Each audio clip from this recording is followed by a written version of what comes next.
अस्सलामु अलैकुम नाजरीन, साहिबान न्यूज के साथ मैं हूं नाइला भट्टी। सबसे पहले शामिल करते हैं आज की अहम खबर शामिल करते हैं। कोयटा से आबिद उमर की रिपोर्ट के मुताबिक 30 अप्रैल 2026 को जफराबाद कोयटा में शहीद हाजी अमीन जान और शहीद बाबा इब्राहिम जान फुटबॉल ग्राउंड का इफ्तिताह चीफ ऑफ बैरिक नवाब जफरुल्लाह खान शाहवानी, बलोचिस्तान नेशनल पार्टी के रहनुमा मलिक नसीर अहमद शाहवानी और साबिक वफाकी वजीर आगा हसन बलोच ने किया।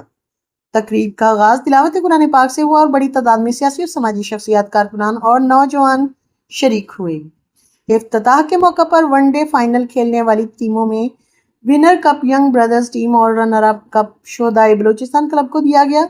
मेहमानों का पुरतपाक इस्तकबाल किया गया और नवाब जफरुल्लाह शाहवानी ने मुअज़्ज़ज़ मेहमानों को तलवार का तोहफा भी पेश किया।